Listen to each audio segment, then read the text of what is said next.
Dá uma salva de palmas bem forte para Jesus, aquele que é digno de toda honra e de toda glória. Aplauda mais forte a Ele. Jesus, nós te adoramos, nós te exaltamos, nós te glorificamos, nós te amamos. Oh, xararabacai. Uau. Glória a Deus. Vira para a pessoa do seu lado e fala: meu irmão, hoje vai dar ruim. Coloca o cinto. Pode continuar de pé. Eu queria apresentar o pregador dessa noite. Tem uma foto muito especial que eu separei aí. Se vocês puderem apresentar o pregador dessa noite. Ele está um pouquinho mais gordinho aqui, mas é porque o telão ele aumenta. Mas esse aqui é o meu filho. É a primeira vez que eu estou pregando como um pai. E eu estou muito feliz de estar aqui com vocês. A Kristen e o Joshua chegam na quarta-feira. E o Joshua é um presente de Deus. Eu vou compartilhar esse testemunho que poucas pessoas sabem, mas é porque eu sinto que é algo que Deus vai fazer hoje. Mais ou menos 9 meses atrás, primeiro mês da gravidez, a Kristen ela teve um sangramento e a gente ligou para a médica e a médica disse: ó, por todos os diagnósticos, por tudo aquilo que está acontecendo, vocês estão tendo um aborto, essa criança ela não existe mais, não tem mais o que fazer. E naquele momento foi como se a gente tivesse levado uma facada no peito, porque quando você fica sabendo que você vai ser pai. Quantos aqui são pais já? Levanta a mão. Tá, 3 pessoas. Quantos aqui serão pais? Levanta a mão. Deus abençoe vocês. Mas no momento que eu fiquei sabendo, a gente já começa a orar pela criança, a gente já começa a receber palavras proféticas, a gente já começa a escrever palavras proféticas. E no momento que aquela médica falou aquilo, a gente disse: a gente não vai aceitar. Hoje não, diabo. Hoje não. E nós colocamos a mão ali sobre o ventre dela, nós começamos a declarar: ainda que eu andasse pelo vale da sombra da morte, não temeria mal nenhum, porque tu estás comigo, a tua sombra e o meu cajado me consolam. Prepara uma mesa na presença dos meus inimigos, unge a minha cabeça com óleo e o meu cálice transborda. Nós declaramos que o diabo não vai tocar a vida do nosso filho, nós abençoamos essa criança em nome de Jesus. Naquela mesma noite a gente vai para o hospital, a médica ela faz o exame, ela falou: ó, eu não consigo entender, não tem nem mais sangramento e o coração dele está batendo. Glória a Deus. E esse aqui é o nosso presente, é a nossa herança, mas é um sinal da bondade de Deus. Sabe por que é um sinal da bondade de Deus? Porque aquele que começou a boa obra, ele é fiel para cumprir. Deus não é homem para que minta, nem filho do homem para que se arrependa. Então as palavras que Ele liberou sobre a sua vida, as promessas, por mais mortas que elas pareçam estar, se elas receberem um toque da presença de Jesus, elas vêm para a vida. E o que é um avivamento? Um avivamento é quando coisas mortas recebem vida. Nós estamos pregando a respeito de avivamento e reforma. A primeira mensagem dessa série, nós falamos sobre o despertar da igreja. Fala comigo: despertar da igreja. Todos os avivamentos bíblicos e históricos que já aconteceram começaram com um despertar. Fala comigo: despertar. Agora chacoalha a pessoa do seu lado e fala: desperta tu que dormes. Começa com despertar. Começou com um despertar lá no avivamento de Gales, quando Deus incendiou um coração de um homem chamado Evan Roberts. Começou no avivamento de Azusa, quando Deus incendiou um homem chamado William Seymour. Todos os grandes avivamentos começaram com um despertar, quando Deus incendeia a sua igreja, quando Deus enche os seus filhos com o Espírito Santo. E nos últimos dias derramarei o meu Espírito sobre toda a carne, os meus filhos profetizarão. Todos os avivamentos começam com o Espírito Santo enchendo pessoas como eu e você. E quando eu estou falando de avivamento, eu vou falar bastante de Bíblia. Quantos amam a Bíblia aí? Levanta a mão. Muito bom, é a palavra de Deus. Eu vou falar bastante de Bíblia, eu vou contar bastante história. Esse culto vai demorar bastante para acabar. Mas mais importante do que isso, eu não quero que você ouça essas histórias sentado na sua cadeira com um pouco de pipoquinha na sua mão falando que legal. Não! Você é um participante. O mesmo Espírito que ressuscitou Jesus dentre os mortos habita dentro de você. E por que eu estou contando a história hoje? Porque o testemunho de Cristo é o Espírito da profecia. Quando nós declaramos aquilo que Deus já fez, nós estamos abrindo um espaço no mundo espiritual, e é como se Deus estivesse falando: eu irei fazer novamente. Sabe o que Deus fez em Azusa mais de 100 anos atrás, 110 anos atrás? Ele vai fazer de novo na nossa geração. O que Deus fez em Gales, Ele vai fazer de novo. O que Deus fez no primeiro grande despertar, com Jonathan Edwards nos Estados Unidos, com John Wesley, com George Whitefield na Inglaterra, Ele vai fazer na nossa nação, porque Ele está despertando a igreja do Brasil, e as portas do inferno não prevalecerão contra a igreja. Ah, mas o mundo está tão escuro, as portas do inferno não prevalecerão contra a igreja. E o povo que andava em trevas viu uma grande luz. Não importa quão escuro está lá fora, o que importa é que dentro de você está o Espírito Santo, e Cristo em vós, a esperança da glória. Não importa a bagunça da política, Cristo em você é a esperança da glória. A nossa esperança não está em presidente, está em Jesus. Feliz é a nação cujo Deus é o Senhor. Quem que era o governante do Egito? Faraó. Quem que tinha autoridade? José. Deus está restaurando a autoridade da igreja. Quando Jesus morre naquela cruz, Ele fala aos discípulos: toda a autoridade me foi dada, portanto, ide. O que Jesus está falando? Eu restaurei a autoridade, eu recuperei, agora eu estou entregando para a igreja, e as portas do inferno não prevalecerão. Quando Deus começa um avivamento, Ele desperta primeiro a igreja. Talvez 2, talvez 3, talvez 12, talvez 120, como no cenáculo. Mas Ele está acordando pessoas aqui essa noite, como Ele está acordando pessoas na nossa nação. Cara, eu não quero falar para você avivamento como um jargão gospel. Deus vai mudar a nossa nação. Deus vai mudar as nossas famílias. Deus vai mudar as nossas crianças. Deus vai mudar as escolas do Brasil. Deus vai mudar os hospitais do Brasil. E você tem o privilégio de fazer parte disso. Você nasceu para um tempo como esse. Tira a pipoca, chuta a pipoca e começa a participar do avivamento, ao invés de ser um espectador, um crítico. Ah, mas esse cara, não interessa o que você é a favor. O despertar da igreja. Logo depois do despertar da igreja, depois que o Espírito Santo enche a igreja, Atos capítulo 2, o que acontece? Grande mover de salvação de almas. Não existe avivamento sem um grande mover de salvação. Por que que o Espírito de Deus vem sobre você? Para você ter um tremelique? Não. Para você sentir uma vibe gospel? Não. Para você dar risada? Pode até ser, mas esse não é o propósito. E eu amo isso. As pessoas que me conhecem de perto, cara, vocês sabem que eu gosto de cair no chão, de dar risada, de chorar, de levar chave. Eu amo isso. Eu amo muito tudo isso. Mas por que que o Espírito Santo vem sobre você? A resposta está em Isaías 61. O Espírito do soberano Deus está sobre mim, porque Ele me ungiu para pregar as boas novas aos pobres.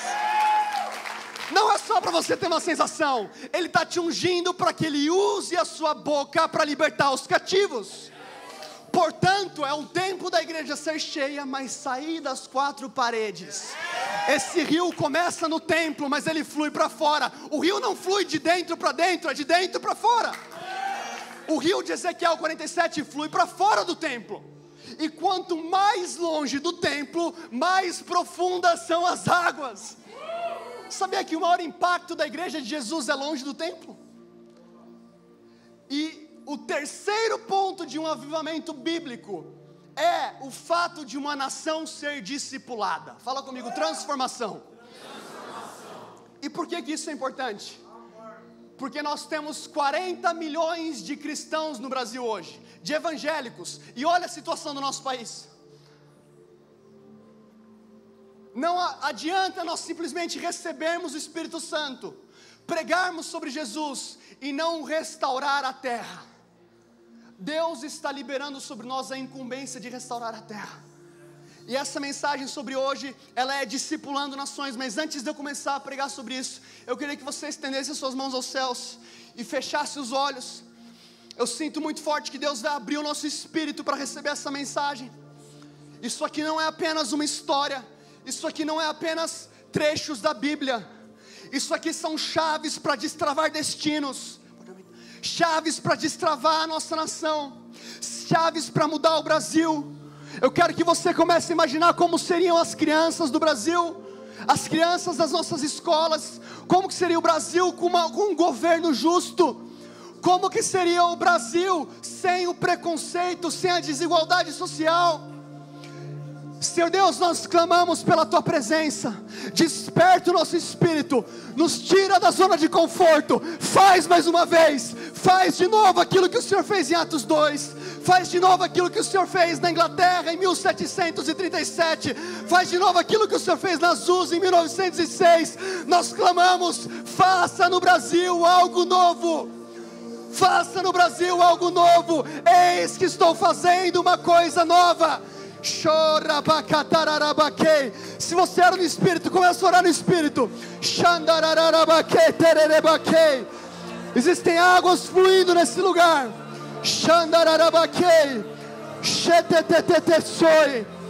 Nós profetizamos transformação no nosso país. Feliz é a nação cujo Deus é o Senhor. Nós profetizamos que seja feita a Tua vontade, assim na terra como no céu. Dê a mão para a pessoa do seu lado, continue fluindo.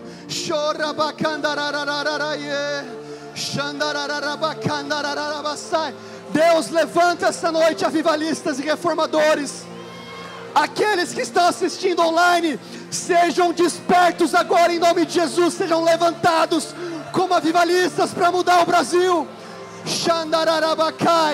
Deus, nós não queremos o evangelho apenas quantitativo, nós queremos cristãos, discípulos, não 40 milhões de evangélicos, 40 milhões de discípulos de Jesus.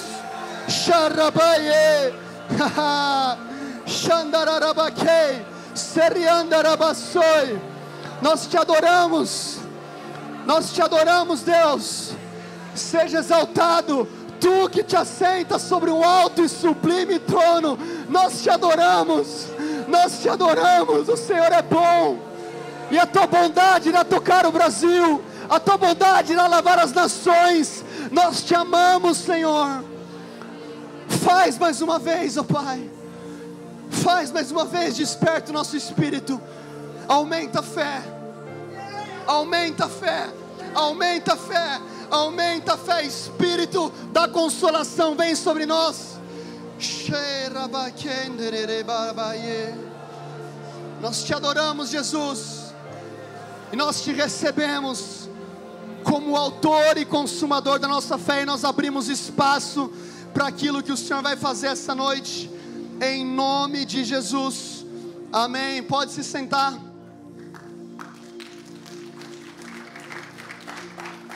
Eu quero que você continue no rio, continue na presença, continue fluindo. Pode continuar fluindo, você está indo muito bem. O Espírito Santo vai te pegar essa noite de um jeito novo. Nós iremos falar hoje sobre discipulando nações. E eu queria que você abrisse comigo a sua Bíblia em Isaías capítulo 61. Nós iremos passar por bastante Bíblia, então você vai ter que ser rápido de Bíblia aí. Isaías 61.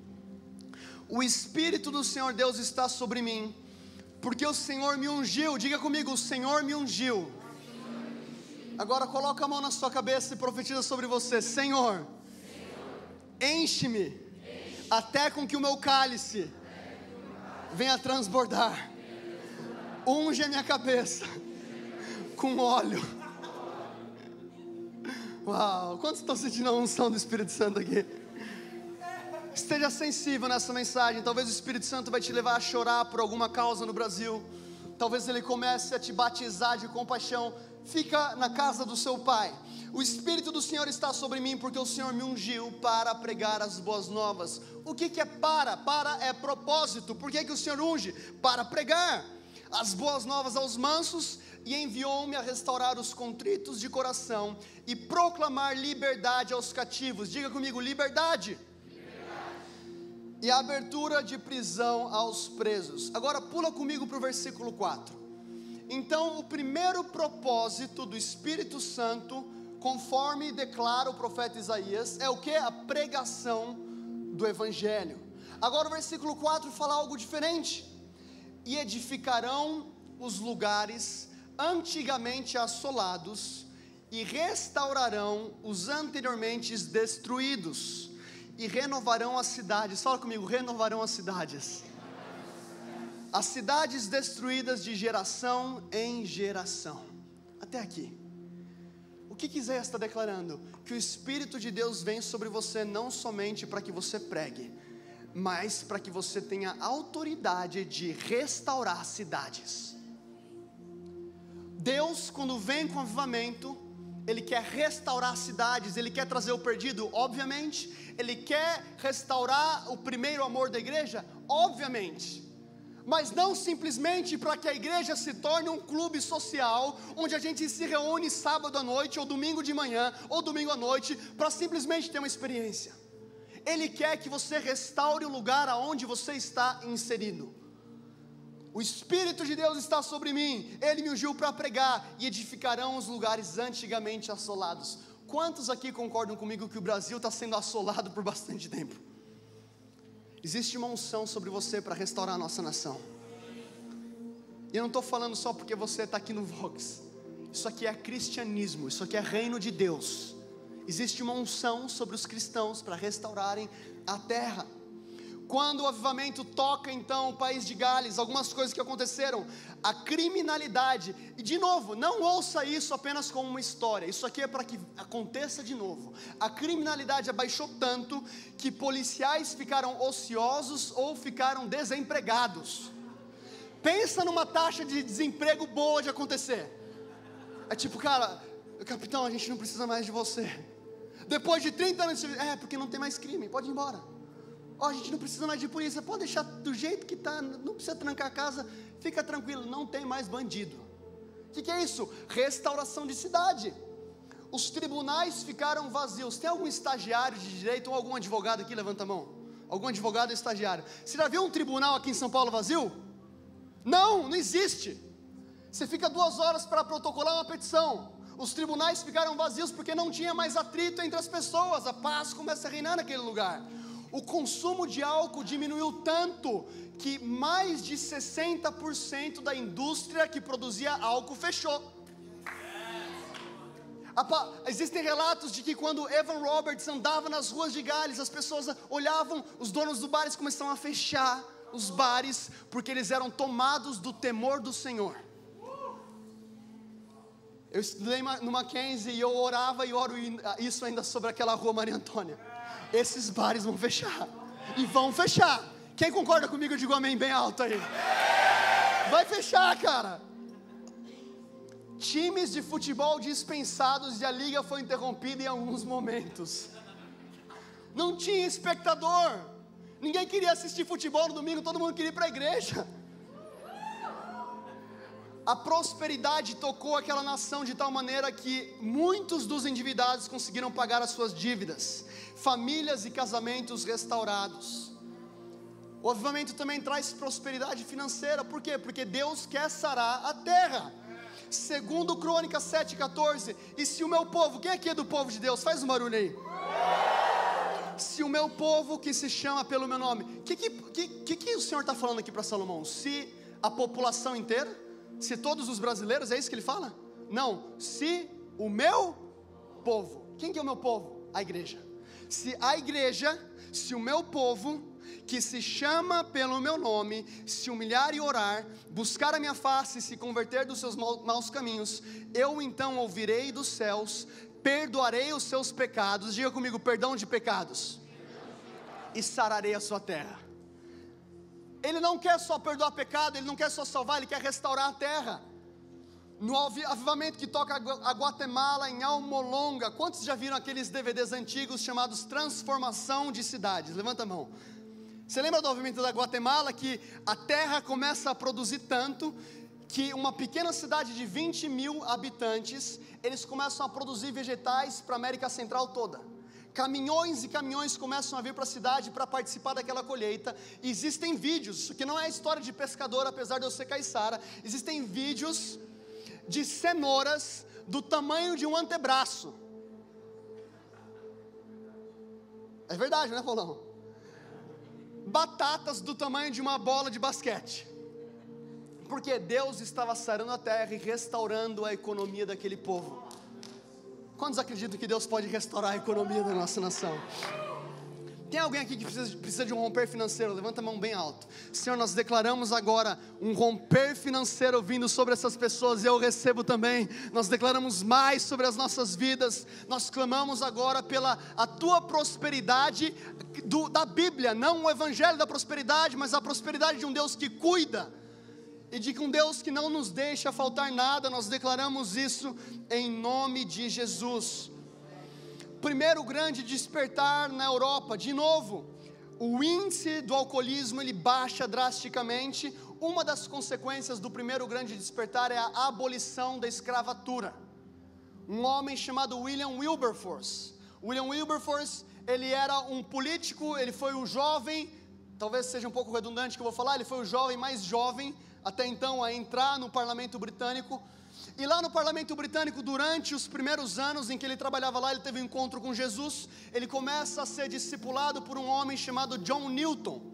John Newton, ele era um empresário que trabalhava com tráfico negreiro. Ele traficava escravos da África para o mundo inteiro, principalmente para a Europa. E em um dia, dentro de uma embarcação, aquele navio começa a ficar prestes a afundar. Ele se prostra, ele fala: Senhor, tem misericórdia de mim. Ele aceita Jesus naquele navio, ele volta e depois de alguns anos ele se torna pastor. John Newton, ele foi um dos responsáveis por escrever Amazing Grace. Quantos já ouviram aquela música?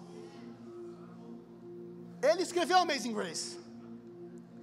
E ele começa a discipular então esse jovem chamado William Wilberforce. E John Newton, por sua vez, era discípulo de George Whitefield e grande amigo de John Wesley. E um dia William Wilberforce fala: John Newton, eu quero abrir mão da política, eu quero ser pastor igual você. E John Newton, ele fala assim: cara, pelo amor de Deus, não faça isso. Volta lá para o parlamento e você vai ser a voz de Deus que vai representar o reino naquele lugar. Como que eu faço isso? Traga justiça. Ele volta para o parlamento e ele faz da causa de vida dele a abolição da escravatura. Ele fica anos e anos e anos lutando contra a escravidão. No dia que a lei anti-escravidão é promulgada na Inglaterra, 3 dias depois William Wilberforce morre. E aquele feito começa a impactar a Europa inteira, os Estados Unidos e as nações, porque um avivamento não vem apenas para salvar almas, mas para restaurar e redimir a terra. Deus pode redimir a nossa nação da corrupção. Deus pode redimir a nossa nação da imoralidade. Alguns concordam com isso. Deus pode redimir a nossa nação da imoralidade. E se eu falar para você que um dia, alguns não vão acreditar, um dia o carnaval no Brasil vai ser uma antiga memória. Cara, você lembra que existia carnaval no Brasil, cara? Que doideira, as mulheres ficavam, mano, pelados, os homens chapados, aquela bagunça. Cara, graças a Deus que não existe mais. Porque o avivamento restaura a terra até que todos os reinos se tornem o reino do nosso Rei Jesus. Até com que todos os reinos se tornem o reino do nosso Senhor Jesus. O avivamento não vem apenas para te trazer um chacoalhão. Não é uma sensação apenas, eu amo a sensação. Mas é uma mudança genuína na nossa nação. Alguns falavam que o avivamento de Gales era como se Deus tivesse se mudado para aquela ilha.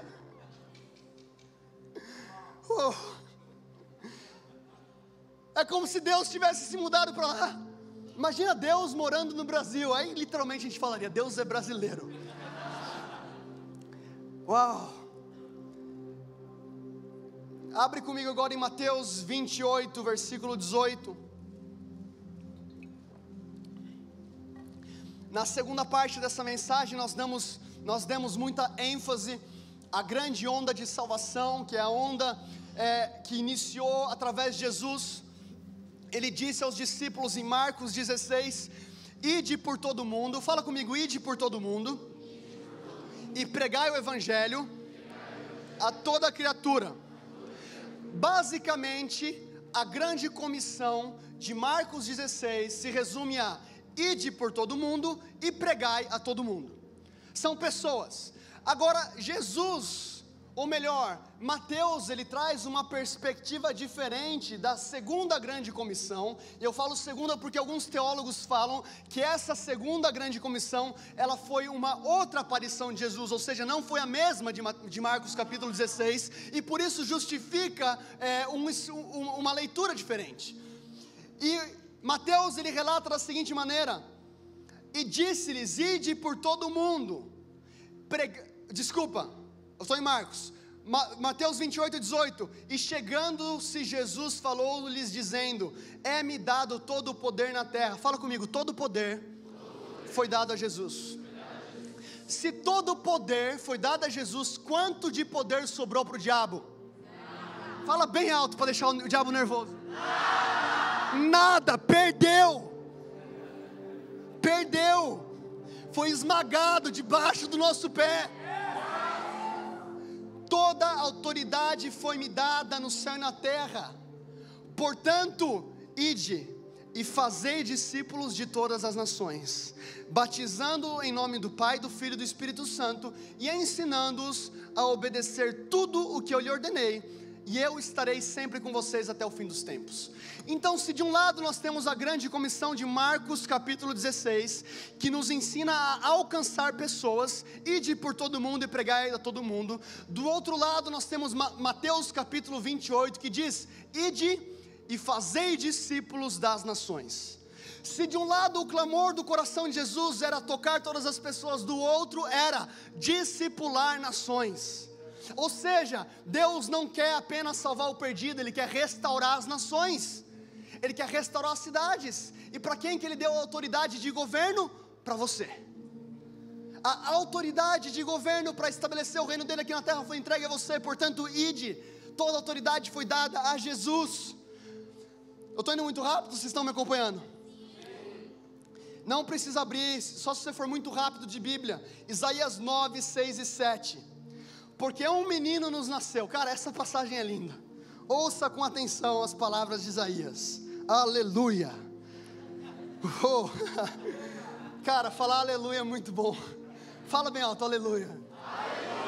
Oh, não tem como não emendar uma oração em línguas depois de falar aleluia. Aleluia, glória a Deus. Louvado seja o nome do Senhor. Louvado seja o nome do Senhor.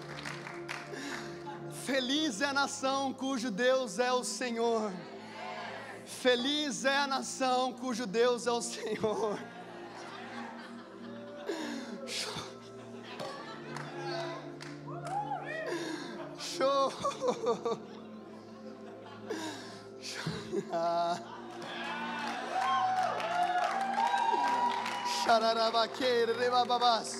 Deixa eu falar um negócio. Quando um avivamento acontece, existe um grande derramar de alegria sobre a igreja. Se existe um povo na terra que tem que ser feliz, é você. Sabe por quê? Porque não existe nenhuma notícia melhor do que a notícia que Jesus morreu na cruz, ressuscitou e agora Ele vive dentro de você. Quantos aqui já ouviram falar de Charles Finney? Usado no segundo grande despertar nos Estados Unidos. Os relatos dizem, ele foi um advogado até 29 anos de idade, ele estava indo para o escritório dele, e ele sente o Senhor chamando ele para uma floresta. Pense em um advogado estranho. Ele vai para aquela floresta, qual advogado não é estranho, né? Ele vai para aquela floresta, e o Senhor encontra aquele homem. Ele fica prostrado, ele começa a dar risada, ele fala que ondas da santa glória passavam sobre ele. Ele volta para o escritório, e as pessoas, ao terem encontro com Charles Finney, começavam a dar risada.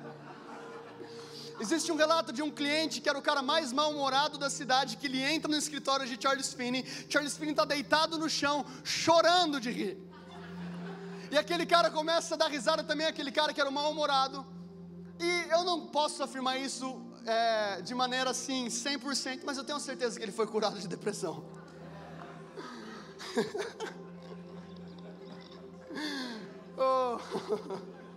Óleo de alegria em vez de cinzas, vestes de louvor. Agora declare comigo bem forte: feliz é a nação cujo Deus é o Senhor. Uau, xandarabacandararai.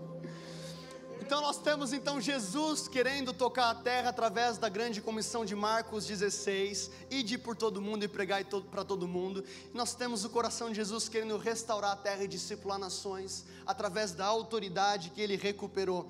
Existe um homem de Deus chamado Loren Cunningham. Quantos já ouviram falar de Loren Cunningham? Talvez o maior missionário depois de Paulo que já viveu. E eu tive o privilégio de conhecer ele ano passado junto com o pastor Teófilo. O pastor Teófilo foi ter uma reunião com ele. E aquele homem, ele está com mais ou menos 80 anos de idade, queimando por Jesus. Pense em alguém que vai terminar bem, é esse cara. Eu sei que você pensou no Billy Graham, que já terminou bem. Agora esse cara, Loren Cunningham.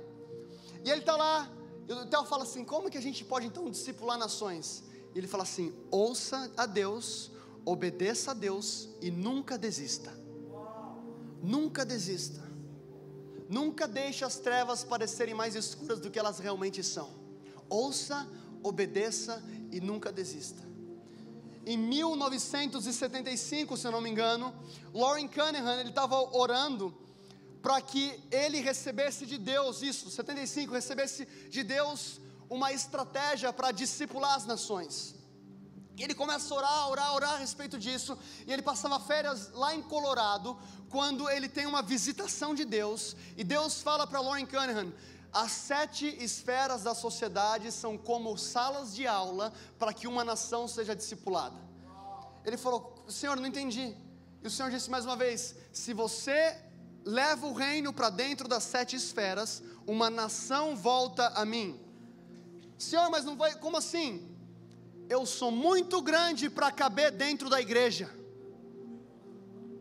O reino de Deus é muito grande para caber dentro das 4 paredes da igreja. Sabia que o reino de Deus é mais velho que a igreja? Sabia disso? Quando Deus ele fez o mundo, no final de cada dia, o que ele falava? E viu Deus que isso era bom. Ele faz o mundo, ele faz o homem é você. Quando ele fez você, Deus viu que era muito bom, Neto. Amém. Fala comigo, amém. Isso é para você, mas não foi para Adão, foi para Adão, mas é para você. Por quê? Porque você estava lá na semente de Adão. Quando ele declara para Adão, ele está declarando para toda a humanidade. E viu Deus que isso era bom. Tudo era muito bom. Existia igreja? Não. Quando que existe a necessidade de haver igreja? Gênesis capítulo 3, a queda do homem. Por quê? Porque a igreja teria então a responsabilidade de restaurar aquilo que foi perdido pelo homem. Agora, quando nasce de fato a igreja? Em Atos capítulo 2, quando eles são cheios do Espírito Santo. Então o reino, ele é mais velho do que a igreja. A igreja é beber perto do reino de Deus. E restringir a manifestação do reino apenas dentro da esfera da igreja é um fracasso. E o Senhor começa a falar para Loren Cunningham: se você discipular e treinar pessoas para alcançar, deixa eu achar aqui as 7: família, igreja, educação, arte, mídia, economia e governo. Se você alcançar essas 7 esferas, você discipula uma nação. E ele começa a orar sobre aquilo. Toca o telefone dele, é o nome de um homem chamado Bill Bright, fundador da Cruzada Estudantil. Bill Bright fala: Loren, eu ouvi falar que você está aqui em Colorado, eu também estou aqui em Colorado, eu queria encontrar você amanhã para um café. O Loren fala: com certeza. Eles sentam para um café no outro dia. Bill Bright tira do bolso um papel, ele fala: Loren, ontem eu tive um encontro com o Senhor e o Senhor me deu uma estratégia para discipular nações. E o Loren fala: o quê? Ele me deu uma estratégia.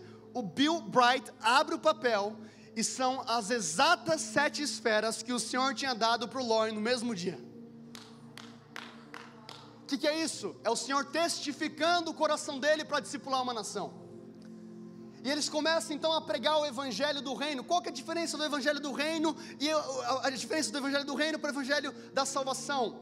Não estou falando que o da salvação é errado. O da salvação tem a ver com missões. Eu amo missões, eu já fiz missões, eu faço missões. Quem aqui é cristão? Levanta a mão. Você é um missionário.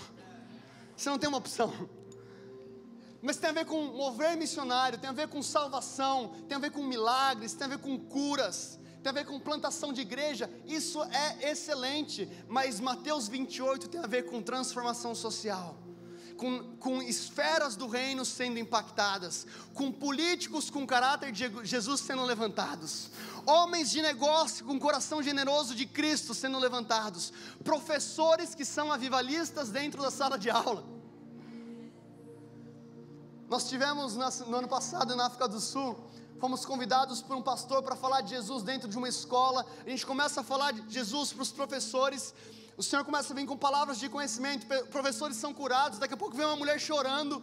Ela falou assim: você conhece a minha história? Como que vocês falaram isso? Não conheço a história, como assim? Eu fui diagnosticada com câncer na semana passada e você falou completamente tudo aquilo que eu estou vivendo. E a gente ora por aquela mulher, daqui a pouco vem o diretor da escola. Ele fala: Marcelo, Dudu, eu queria conversar com vocês. Vamos conversar. Um cara desse tamanho assim. Eu falei: putz, agora deu ruim, né? Mas vamos lá longe. A gente vai num campo, ele senta, ele fala assim: eu preciso que vocês orem por mim e me aconselhem em relação a como eu lidero essa escola e como eu restauro a minha família. Esse cara não foi na igreja ter encontro com Deus. A igreja foi até ele. E a igreja não é isso aqui, a igreja é você. O reino, ele está em movimento. O reino não é estático, o reino está se movimentando. Quando você vai para a faculdade, o reino vai para a faculdade. Quando você vai para a padaria, o reino vai para a padaria. Quando você vai para a sua festa de fim de ano com a sua família, o reino entra na sua família. Porque o reino não está aqui nem ali, o reino está dentro de nós. Ele se movimenta junto com você. Se você beber da água que Jesus te der, você nunca vai voltar a ter sede. De dentro de você vai nascer um rio que jorra do templo para fora. O Senhor quer restaurar as nossas nações. Eu já passei do tempo, eu vou passar bastante do tempo. Se você tem que ir embora, Deus te abençoe. O culto está encerrado. Quem está com fome por mais Jesus pode ficar, que vai dar ruim. Um dos primeiros pontos para você então viver o evangelho do reino, restaurar uma nação ou reformar uma nação. Fala comigo: excelência. Excelência não é simplesmente fazer coisas bonitas, é mais do que isso. É fazer com toda a nossa habilidade e coração para o Senhor, sabendo que Ele é adorado através das nossas atitudes. Muitas pessoas falam: mas vocês da Monte Sião são excelentes, né? Por que a gente é excelente? A luz, a maneira que vocês falam. Mas excelência não tem a ver com luz. Se você não tiver luz, eu já vi igrejas na África que não tem luz, que são muito mais excelentes do que um monte de igreja que tem um monte de luz. O que é excelência então? É fazer de todo o coração, com todo o seu recurso, com toda a sua habilidade, com todo o seu esforço. O melhor versículo para caracterizar a excelência, Colossenses 3:23. Tudo o que fizerem, fala comigo: tudo o que fizerem. Tudo no grego significa tudo. Tudo o que fizerem, façam de todo o coração, como para o Senhor e não para os homens, sabendo que receberão do Senhor a recompensa da herança, e a Cristo o Senhor que vocês estão servindo. Quando você está fazendo um relatório no seu emprego, você pode estar servindo a Deus. Quando você está limpando o banheiro da sua casa, você pode estar servindo a Deus. Quando você está simplesmente preparando uma refeição, você pode estar servindo a Deus com excelência. E por que eu estou valorizando isso? Porque não existe estabelecimento do reino de Deus sem excelência. Quando Deus faz o mundo, Ele diz: e disse Deus que isso era bom. Deus não faz nada pela metade. Agora existe um pensamento medíocre dentro de muitos cristãos, e eu me incluo nisso. É para Deus, faz de qualquer jeito. Deus vê o nosso coração.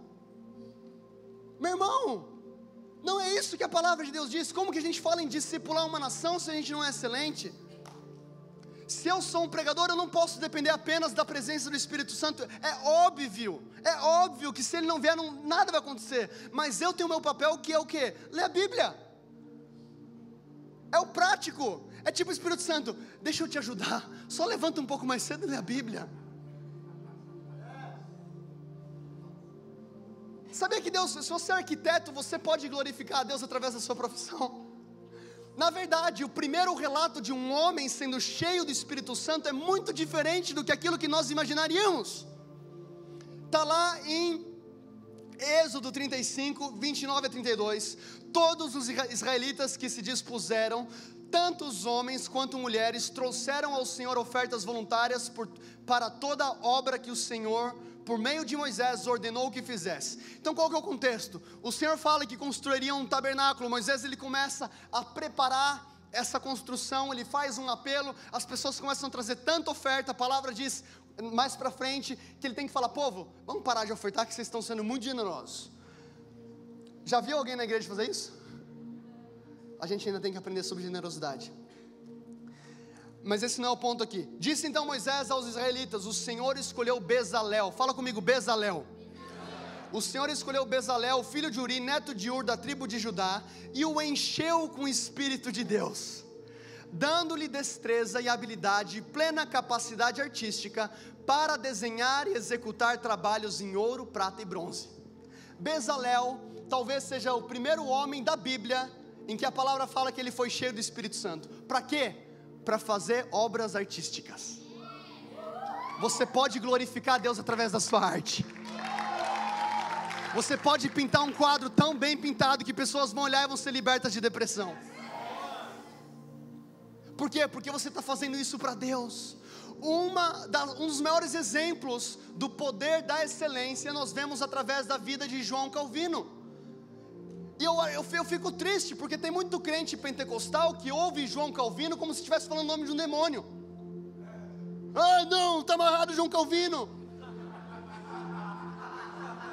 Está amarrado João Calvino, em nome de Jesus, João Calvino. Você nem sabe a história de João Calvino. João Calvino, quando ele chega em Genebra, os historiadores dizem que Genebra era a cidade mais fedida da Europa. Ele vai fugindo para Genebra, fugindo da perseguição, que ele era um reformador, ele está fugindo da França, ele passa pela Suíça, ele chega em Genebra, a cidade mais fedida da Europa, ele tem um encontro com um homem de Deus lá que começa a pedir, João, eu preciso da sua ajuda para estabelecer o reino de Deus aqui na Suíça, o povo está se abrindo para a reforma protestante, nós precisamos de você. João Calvino não queria, ele queria estudar, ele queria se fechar, ele era um advogado, Deus usa muitos advogados. Ele queria estudar, ele queria escrever livros, e aí aquele homem vira para Calvino, alguns historiadores dizem que ele fala assim, que Deus amaldiçoe o seu descanso se você não ficar aqui para estabelecer o reino de Deus. Deus coloca João Calvino na parede, e ele começa a pastorear uma cidade de um púlpito, e uma das primeiras coisas que ele começa a falar é o seguinte, isso cara, isso é muito bom.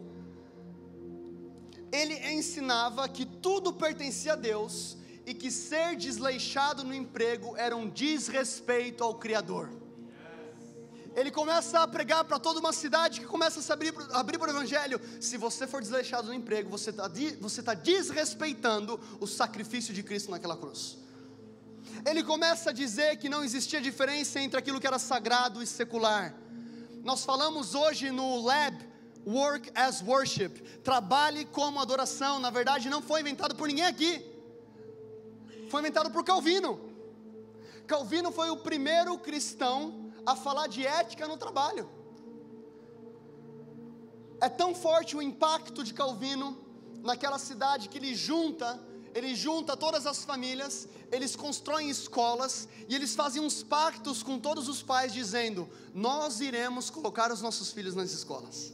Ele começa a oferecer escolas, educação para crianças, ele começa a receber refugiados de toda a Europa, ele começa a cuidar de hospitais, ele começa a dar assistência aos perdidos, simplesmente porque ele carregava dentro dele uma mensagem de excelência. Eu sou a favor de tudo aquilo que João Calvino escreveu? Não, também não vou entrar nesse ponto, mas eu não posso esquecer daquilo que Deus fez através da vida dele, através da sua excelência. Muitas vezes nós como cristãos, nós somos muito rápidos em julgar, muito rápidos em colocar uma barreira porque a gente não gosta de uma coisa, e esquece de todos os outros benefícios que esse homem produziu. Então por que você não para de ler Salmos? Ou os Salmos que Davi escreveu? Porque Davi pecou. Ele caiu com Batseba. O fato dele ter caído não significa que aquilo que ele fez de bom foi para o reino de Deus e foi para o avanço do reino de Deus aqui na terra. Tenha um filtro na sua mente que vai conseguir discernir aquilo que vem de Deus e aquilo que não vem de Deus. E eu também não estou falando que a teoria calvinista do Calvino não é de Deus. É uma opinião pessoal, mas eu não vou pregar sobre isso. Fala comigo, excelência. 1 Samuel 16, 23. Não, antes disso, 18. 1 Samuel 16, 18. Um dos funcionários respondeu: conheço um dos filhos de Jessé de Belém, que sabe tocar bem, é guerreiro valente, sabe falar bem, tem boa aparência, o Senhor está com ele. Fala comigo, o Senhor estava com Davi. O contexto desse versículo, desse capítulo, é que Saul se afasta dos caminhos de Deus. Deus começa a enviar um espírito maligno para atormentar a vida de Saul. E aí os empregados de Saul têm uma ideia: vamos encontrar alguém que toque bem a harpa. Quem sabe se esse cara toca a harpa, você não vai se sentir bem. Esse versículo diz: conheço Davi, homem bom, homem temente a Deus, o Senhor é com ele e ele toca bem. Fala comigo, tocar bem. Não estou falando que é excelência você sair daqui e comprar uma harpa. Excelência é você pegar a harpa que Deus te deu, ou a ferramenta que Deus colocou na sua mão, e fazer o melhor para Ele. Qual que é a sua harpa? A sua harpa pode ser você ser uma professora. Se esmere nisso. Talvez a sua harpa é você sendo um engenheiro. Se esmere nisso. Talvez a sua harpa é você sendo uma voz para a esfera da moda. Nós precisamos disso. Amém? Qual que é a sua harpa? Ele fazia com excelência. A palavra de Deus diz que quando ele tocava aquela harpa, o espírito maligno enviado pelo Senhor, ele era expulso. Davi não pregava para Saul, ele só tocava. Você pode mudar o ambiente da sua empresa fazendo um relatório, sorrindo, abraçando, cuidando de pessoas. Excelência. Eu vou ter que acelerar um pouco. O segundo ponto para o estabelecimento. Não, vou falar mais um pouquinho de excelência. Posso falar de excelência mais um pouco? Fala bem forte para me sentir bem encorajado. Primeiro livro de Reis 10, 4 a 10. Essa pregação vai demorar, tá? Não. 1 Reis 10, 4. Essa aqui é a rainha de Sabá, o encontro dela com o rei Salomão. Vendo toda a sabedoria de Salomão, bem como o palácio que ele havia construído, o que era servido em sua mesa, o lugar dos seus oficiais, os criados e copeiros, todos uniformizados, e os holocaustos que ele fazia no templo do Senhor, ela ficou impressionada, diga comigo, impressionada. Algumas outras versões dizem, ela ficou sem ar. Ela ficou sem ar, impressionada, olhando para os criados, olhando para o templo, olhando para a arquitetura, olhando para aquele reinado, e ela fica...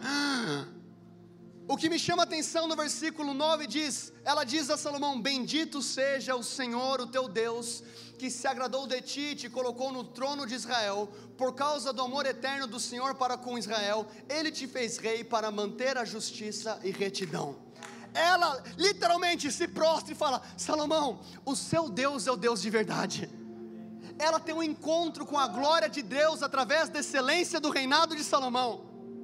Sabe quando o mundo vai começar a perguntar para a igreja como que deve se fazer família? Quando as nossas famílias forem excelentes.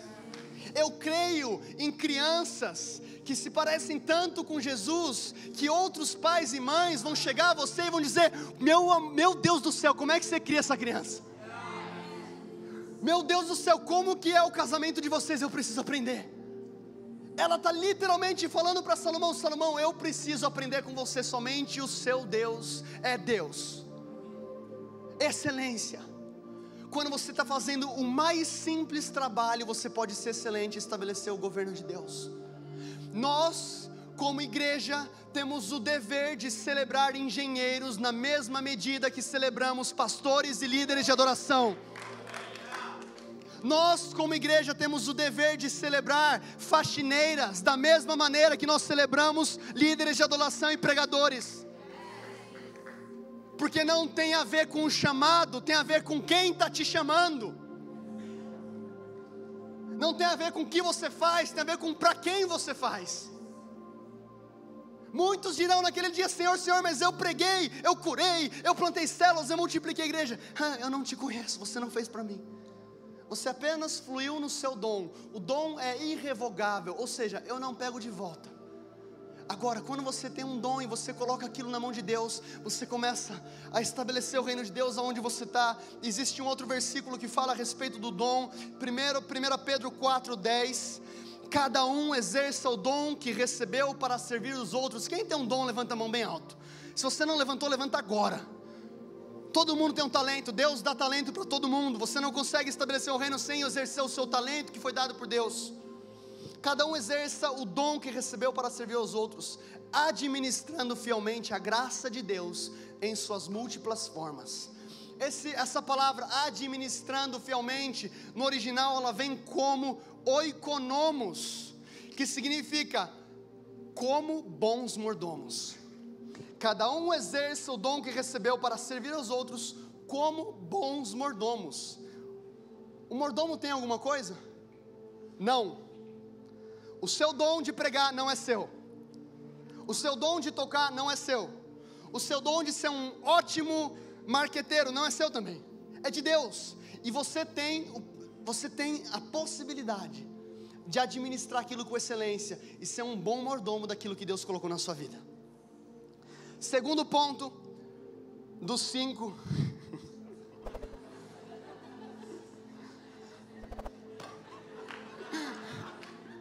Cheio. Um brinde a Jesus. Eu tenho 4 pontos, eu não vou pregar os 4. Vocês me deixam pregar 3 ou só 2? Os 4. Vai indo. Segundo ponto, compromisso com a verdade. Levanta a sua Bíblia bem alto, ou seu celular bem alto. Com orgulho. Isso aqui é a constituição do reino de Deus. Você é um embaixador de Jesus. Você não consegue estabelecer o reino sem a constituição. O que é uma constituição? É um conjunto de regras que regem uma nação. O que me impressiona são pessoas que querem estabelecer o reino sem a constituição. Isso aqui é a maneira que Jesus pensa. Isso aqui é a expressão do coração de Deus. Isso aqui é a maneira como Ele se move.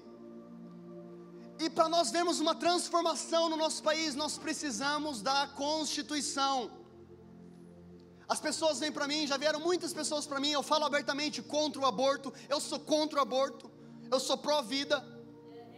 Vieram para mim, mas por que você é contra o aborto? Qual que é a sua opinião? Eu falo, minha opinião não. Como assim a minha opinião? Você não tem opinião? Eu não tenho opinião nenhuma. Quem tem opinião é a palavra de Deus. A opinião não é minha, a opinião é de Deus. Eu só manifesto aquilo que Ele já opinou. Mas o que fala na Bíblia sobre aborto? O que fala na Bíblia sobre aborto? Fala que João Batista foi cheio do Espírito desde o ventre da sua mãe Isabel. O Espírito Santo enche coisas? Não, ele enche pessoas. E se João Batista foi cheio desde o ventre, é porque desde o ventre ele gera uma pessoa. É a palavra que fala o que eu posso fazer e o que eu não posso fazer. É a Bíblia que fala quem eu sou e aquilo que eu não sou. De maneira maravilhosa me criou, o Salmo 139, ainda no ventre da minha mãe, você foi feito por Deus. Existe uma dor no coração de Deus quando cada criança é abortada. E não é a minha opinião, é a opinião de Deus. Você não gostou, não precisa ficar bravo comigo. Pode ficar bravo com Deus. Um dia você vai estar frente a frente com Ele. Você não vai estar frente a frente comigo. Você vai estar com Ele. O que Deus pensa sobre a família? O que Deus pensa sobre governo? O que Deus pensa sobre imoralidade sexual? existe espaço para restauração de todas as pessoas. Arrependimento traz restauração, mas existe restauração genuína quando nós queremos obedecer a palavra de Deus. Todos os avivamentos históricos que aconteceram, houve um grande zelo pela sã doutrina, por aquilo que Deus pensa. Existe um missionário, talvez o pai do avivamento, eles chamam ele de pai do movimento missionário moderno, William Carey. Quantos já ouviram falar de William Carey? Levanta a mão. Algumas pessoas. Ele foi um missionário enviado, na verdade ele não foi enviado, ele se enviou, porque ele tentou ser enviado, e naquela época a Inglaterra não enviava missionários para a Índia. A Índia, para quem não sabe, era uma colônia da Inglaterra, e os ingleses diziam que quanto menos o evangelho tocasse aquela nação, melhor seria para que eles pudessem usurpar ou sufocar os indianos. Então, William Carey, um sapateiro inglês, ele vai para a Índia em 1700, eu já me perdi, tem tanta página aqui, 1793, ilegalmente. Quando ele chega na Índia, ele se depara com algumas coisas: casamento infantil, infanticídio, poligamia, homicídio de viúvas junto com o defunto. Então um homem morria, matava a mulher junto. Leprosos eram enterrados vivos, com esperança de nascer em outras condições, em uma suposta reencarnação. Bebês doentes eram deixados em cestas nas ruas por até 3 dias para superarem o espírito maligno. Somente as castas mais altas da sociedade poderiam se beneficiar da educação. William Carey chega naquele país, ele fala: eu vou evangelizar essa nação. Ele começa a pregar Jesus, ele se depara com um pensamento: eu não consigo evangelizar um povo se eu não proporcionar uma plataforma para que essa nação seja discipulada. Eu preciso trazer a verdade bíblica. Sabe o que ele faz? Ele traduz a Bíblia, esse livro aqui, para 44 idiomas locais. Ele aprende idiomas locais, ele coordena a tradução da Bíblia para 44 idiomas locais. Vai falar que você vive para Jesus. Meu irmão, você falar que você vive para Jesus na frente de William Carey, na glória, você tem que ser macho, velho. O cara se enviou para a Índia, ele ia ser a mulher mudou de ideia de última hora. Ele chega lá: eu vou traduzir essa Bíblia, traz aqui os idiomas, eu vou aprender, eu vou traduzir para 44 idiomas. Ele funda 126 escolas. Para quê? Para colocar as crianças das castas mais baixas, os Dalits, para estudar. Ele traz a imprensa, ele que começa com papel impresso na Inglaterra para começar a espalhar a palavra de Deus, e não só a palavra de Deus, cultura. Ele começa a escrever revistas e jornais. Ele começou o primeiro seminário de pastores na Índia para treinar, discipular e enviar pastores por toda aquela nação. Ele teve um papel extremamente importante na economia, ensinando agricultura para os nativos. E ele também foi extremamente influente para a libertação da Inglaterra, junto com William Wilberforce. Por quê? Porque quando ele chega naquela nação, ele se depara com uma verdade bíblica: Deus fez o homem à sua imagem e semelhança. O homem não foi feito para viver em castas. As viúvas não foram feitas para serem incendiadas. Os leprosos não foram feitos para serem enterrados. O evangelho da salvação não vai apenas mudar essa nação. Nós precisamos do evangelho do reino. Nós precisamos da palavra. Nós precisamos da Bíblia. O Brasil precisa da Bíblia. Nós precisamos da Bíblia. As nossas escolas precisam da Bíblia. Os nossos trabalhos precisam da Bíblia. Dudu, eu não consigo entrar com a Bíblia no trabalho. Você é a carta escrita por Deus. Quando você entra naquele lugar, você é uma Bíblia ambulante. É a maneira como Deus pensa, é a maneira como Deus fala. Jesus disse que Ele só fazia aquilo que Ele viu o Pai fazendo. Ele só falava aquilo que Ele ouviu o Pai falando. Você é a manifestação da Bíblia.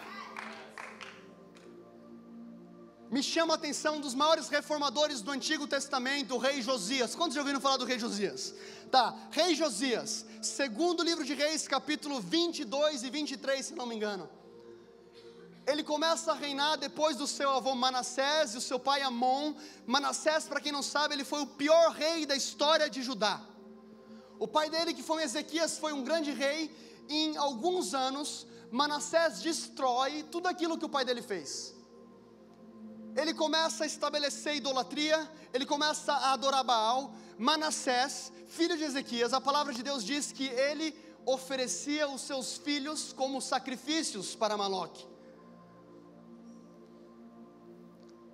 Josias foi o rei conhecido por ser o rei que promoveu a reforma no templo, e quando o sacerdote Ilquias estava reformando o templo, ele encontra uma Bíblia.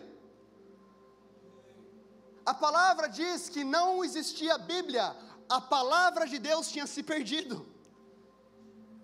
A palavra de Deus, quando se perde, é questão de tempo para que uma sociedade se destrua. Manassés desprezou a Bíblia. Em questão de anos, ele destruiu todo o legado de Ezequias. Josias encontra a Bíblia. A palavra de Deus diz que ele começa a ler aquela palavra, ele começa a chorar. Ele começa a chorar, ele se veste de cinzas, ele se rasga, ele começa a clamar por Judá. Eles vão procurar uma profetisa chamada Ulda. Ulda começa a dizer que Deus iria liberar um grande juízo sobre aquela nação.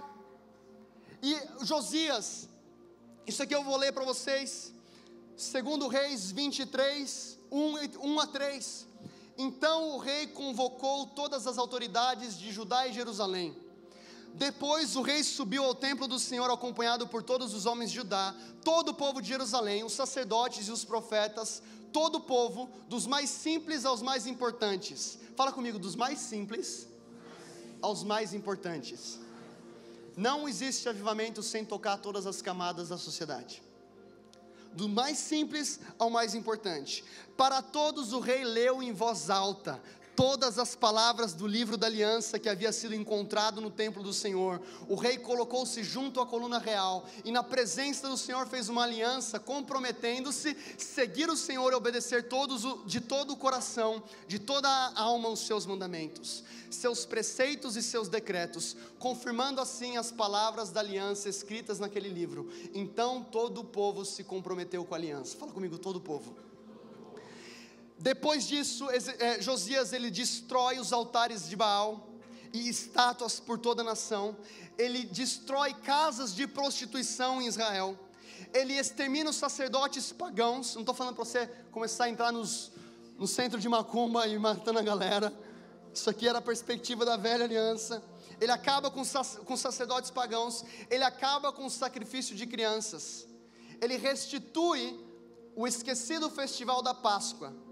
E algo que me chama muito a atenção, é em 2 Reis 23, 21, ele diz: celebrai a Páscoa ao Senhor, o vosso Deus, como está escrito no livro da aliança, porque nunca se celebrou tal Páscoa como essa, desde os dias de juízes, que julgaram a Israel, nem em todos os dias de Israel, nem tampouco dos reis de Judá, porém ao 18º ano do rei Josias, esta Páscoa se celebrou ao Senhor em Jerusalém. E a palavra de Deus diz que não houve como Josias, outro rei, nem antes, nem depois, que se converteu ao Senhor com todo o seu coração, com toda a sua alma, com todas as suas forças, conforme toda a lei de Moisés. E depois dele, nunca se levantou outro rei. O que ele fez? Em uma geração, ele muda a história de uma nação. Ele se converte à palavra, ele se arrepende. Deus está levantando reformadores como Josias nos dias de hoje.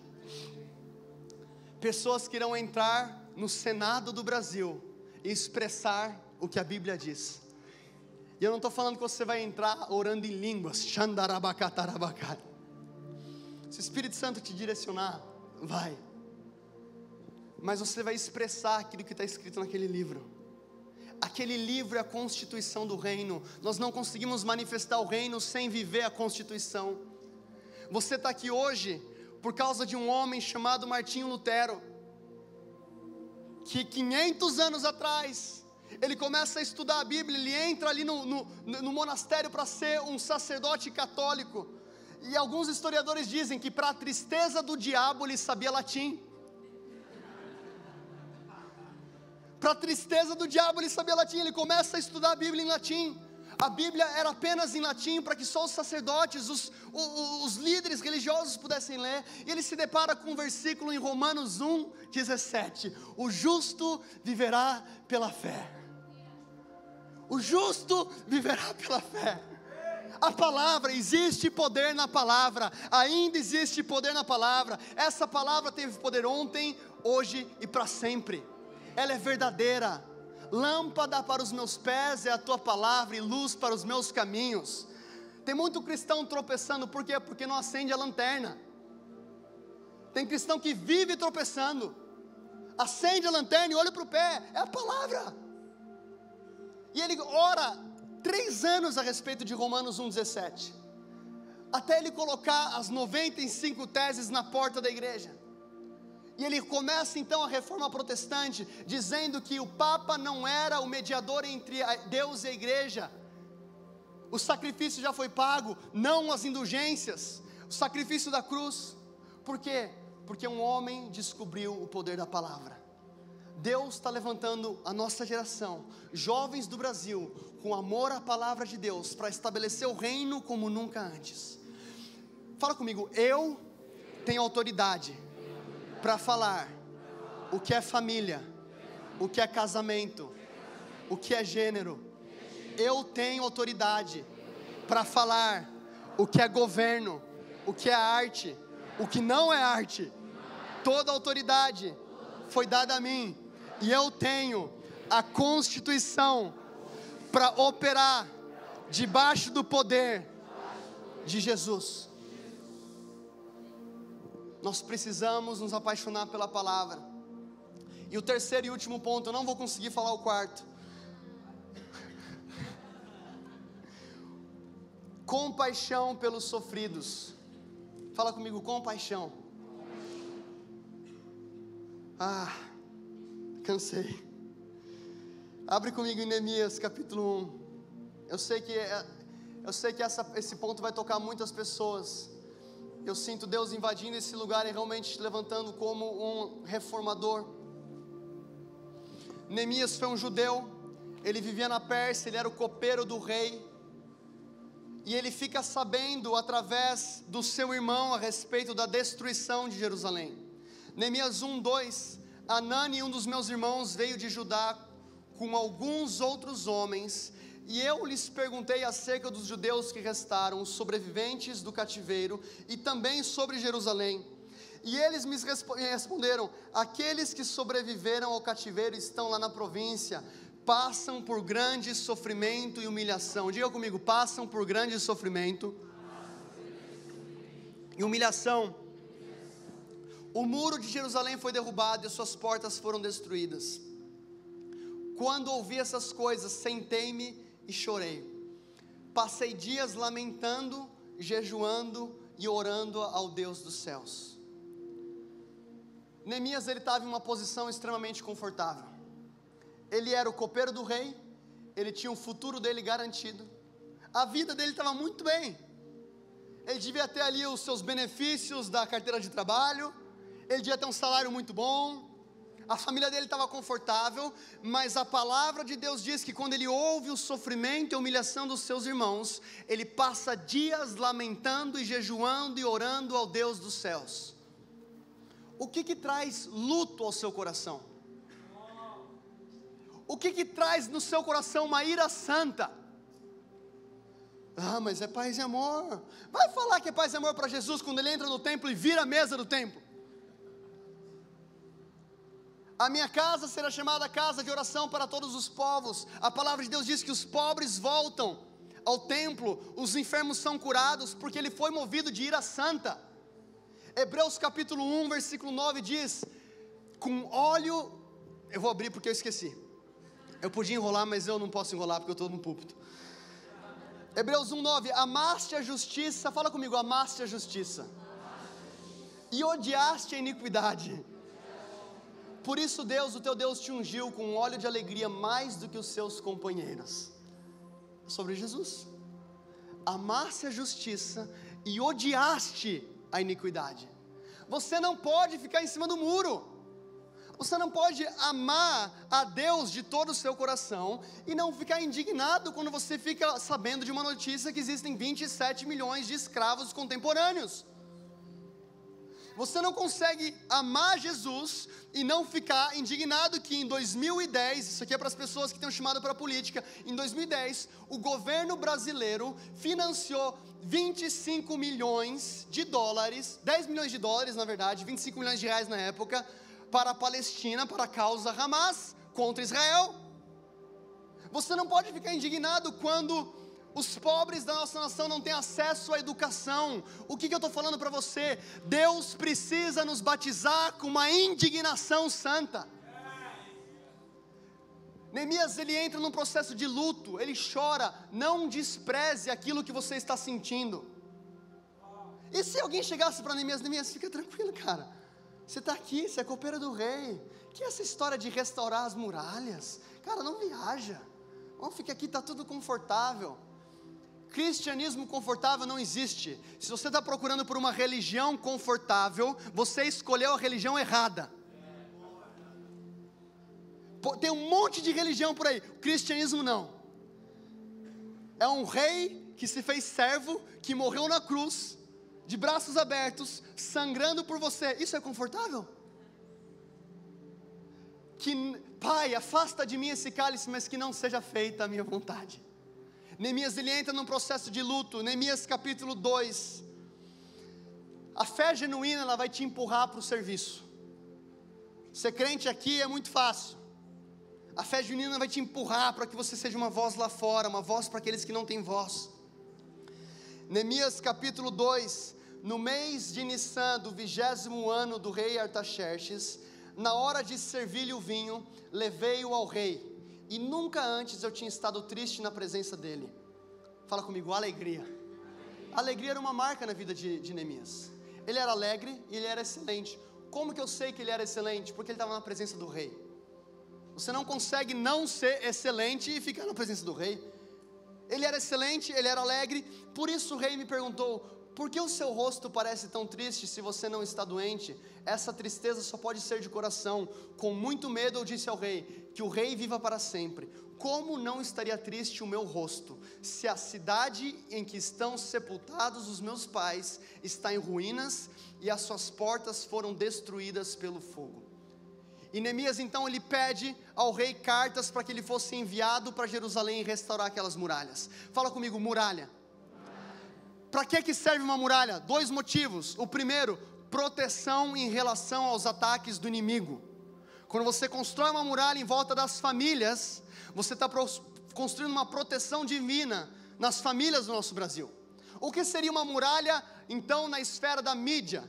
Seriam programas educativos às nossas crianças. Quantos aqui, eu vou falar algo bem zoado, mas eu quero que você comece a imaginar os malefícios daquilo que a gente assistia na TV. Eu não assistia isso às vezes, mas às vezes você está no domingão lá, e de repente, eu quando era pequeno, entrava lá na SBT, a banheira do Gugu. Quantos lembram disso? Levanta a mão. Tá, quase todo mundo. Cadê as muralhas em volta da família? Imagina um pai, uma mãe, 3 criancinhas assistindo, um monte de mulher e homem se pegando numa banheira, no domingo à tarde.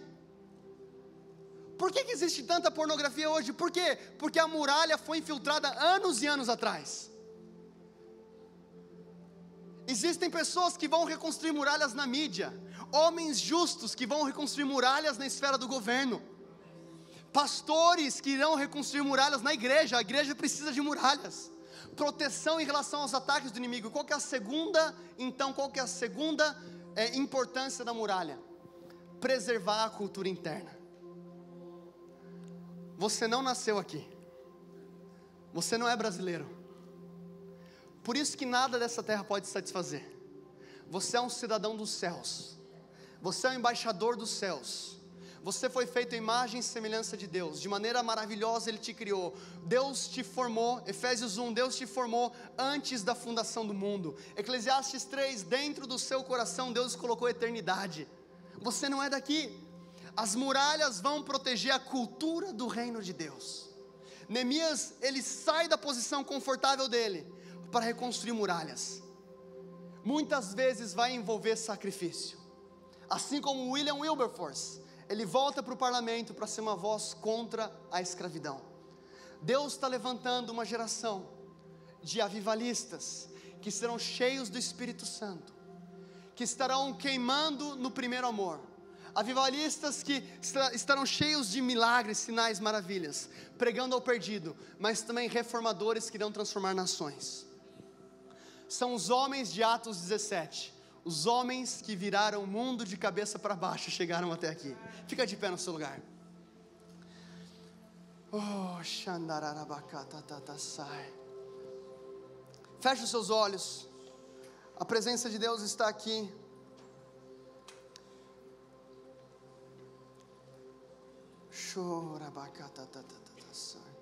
Nós iremos entrar em um momento de adoração. Mas o que eu sinto muito forte para nós como Vox, para nós como igreja brasileira, é o Senhor nos comissionando para discipular nações. Aquilo que nós estamos vivendo aqui sábado à noite é muito bom, mas você nasceu para mais do que isso. Você nasceu para ser uma voz para aqueles que não têm voz. Você nasceu para ser excelente e estabelecer o reino de Deus no seu trabalho. Você nasceu para amar a justiça e odiar a iniquidade. Você nasceu para ser um reformador como William Wilberforce, como Josias, como William Carey. Você nasceu para um tempo como esse. A palavra que eu ouço no meu espírito é a de Mardoqueu, quando ele chega lá em Esther capítulo 4, ele fala: Esther, você não está nessa posição simplesmente para ser a rainha. Esther, se você não se posicionar, a libertação vai vir através de outra pessoa. Não pense que você vai se livrar simplesmente porque você está aí. Esther, você nasceu para um tempo como esse. Eu sinto o Senhor falando para nós: você nasceu para um tempo como esse. Aonde você está no seu trabalho, você nasceu para um tempo como esse. Que a fé aumente agora em nome de Jesus. Espírito Santo, nós te convidamos para encher esse lugar. Deus, eu oro por uma geração excelente, uma geração que ama a tua face, uma geração que constrói para o Senhor. Espírito Santo, vem. Deus, eu oro agora em nome de Jesus, para que o Senhor traga a compaixão que o Senhor tem no seu coração, a compaixão pelos perdidos, a compaixão pelos sofridos. Levanta, ó Pai, políticos com compaixão, artistas com compaixão. Deus, levanta uma geração que ama e conhece a tua palavra, uma geração que manifesta aquilo que o Senhor pensa, uma geração que não é levada como ondas de um lado para o outro, simplesmente porque ouviram uma opinião legal. Nós queremos a tua opinião, aquilo que o Senhor pensa, aquilo que o Senhor fala. Deus, levanta adoradores e reformadores. Levanta suas mãos. Nós te adoramos nesse lugar, ó Deus. Nós te adoramos nesse lugar. Nós iremos entrar no momento de adoração e clamar pela realidade dos céus no Brasil. Mas antes disso, comece a fluir no Espírito. Aumente o volume da sua voz. Deus vai te batizar com uma ira santa hoje. A ira que tomou John Newton. Vai mais fundo. Você não é um espectador. Você não é um espectador. Entre na presença de Deus.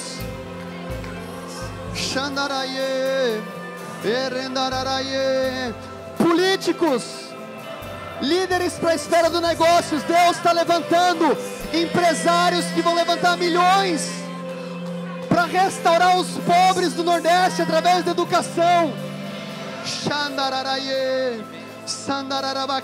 Vai mais fundo. Nós te adoramos, Deus. Feliz é a nação cujo Deus é o Senhor. E nós declaramos que o Senhor é Deus sobre o Brasil e não há outro além de ti. O Senhor é o mais lindo. O Senhor é o alfa e o ômega, o princípio e o fim, aquele que era, que é e que há de vir, a brilhante estrela da manhã, o justo juiz, a raiz de Davi. Tu reinas com justiça e retidão. Justiça e retidão são fundamento no teu trono. Nós te adoramos. Levanta-te, Senhor. Levanta-te, Senhor, sobre o Brasil, e sejam dissipados os seus inimigos.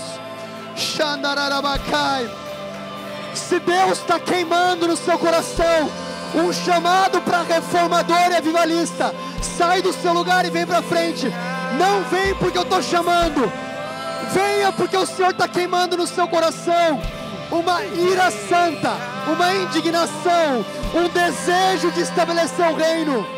Xandararabaquei. Ainda não acabou, existe mais.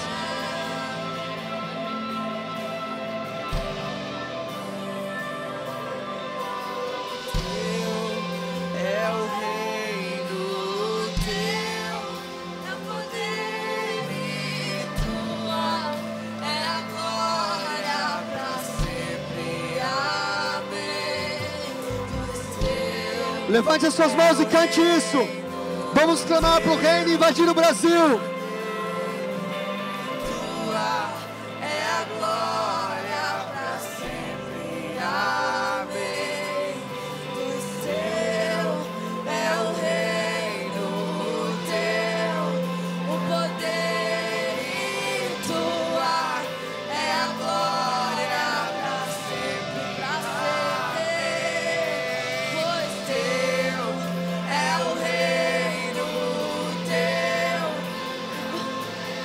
e tua é a glória para sempre. Enquanto nós cantamos, o reino invade as escolas do Brasil. É o reino, As crianças serão tocadas. tua é a glória. A arte do Brasil será tocada.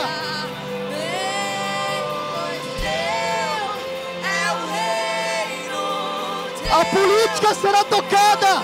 Deus está levantando homens segundo o coração de Deus. É a glória para sempre. Amém. Pois teu é o reino, teu, o poder, tua é a glória para sempre. Amém. Teu é o reino, teu é o poder, tua é a glória para sempre. Amém. Pois teu é o reino, teu, o poder, e tua é a glória para sempre. Amém.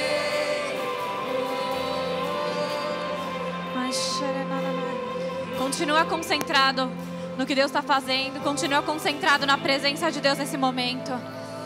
Deus me deu uma palavra anos atrás e Ele me lembrou disso agora, que é Romanos 12:2. Não sedes conformados com este mundo, mas sedes transformados pela renovação do vosso entendimento, para que experimenteis qual seja a boa, agradável e perfeita vontade de Deus. Sabe, a gente não nasceu aqui para se conformar com o mundo. A gente não nasceu para ser igual às pessoas desse mundo. A gente não nasceu para aceitar aquilo que é imposto. A gente não nasceu para aceitar a sociedade como ela é. A gente não nasceu numa época como essa para aceitar o Brasil como está hoje. Que a gente realmente incorpore e entenda no espírito o que é ser um avivalista, o que é trazer a mudança e a diferença para a terra, o que é trazer a mudança e a diferença para São Paulo, para o Brasil, para a nossa esfera onde Deus nos colocou. Que agora nessa hora você se sinta indignado com o que está acontecendo, que Deus traga essa indignação santa no teu coração.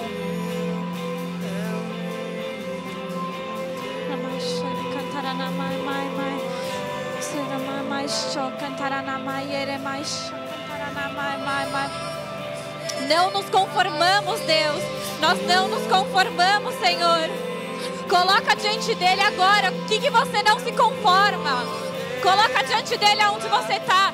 Abre a tua boca e fala: eu não me conformo com a injustiça. Eu não me conformo, Senhor, com o tráfico humano. Eu não me conformo, Deus, que os reis desse país roubem esse país. conformo. A pobreza, Senhor, nesse país, eu não me conformo, Senhor. Tantos cristãos, tantos evangélicos nesse país que não trazem a Tua palavra. Deus, nós não nos conformamos, Senhor. Acende um fogo em nós essa indignação. Nós não queremos ver o país como está hoje. A gente não quer ver as pessoas como elas estão hoje. As famílias totalmente destruídas, Pai.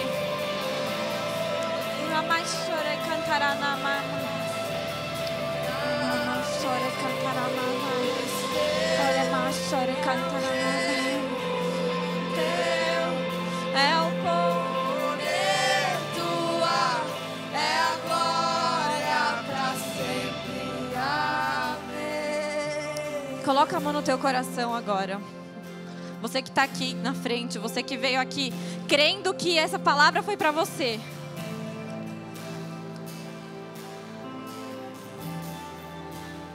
E eu quero que você ore comigo isso, em alto e bom som.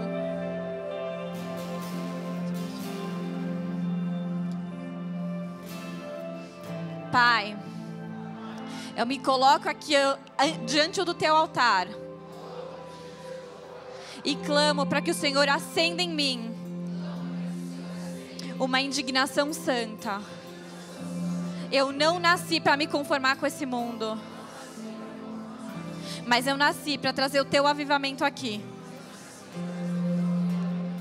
Me forma conforme a Tua vontade, para que eu seja quem o Senhor quer que eu seja nesse mundo.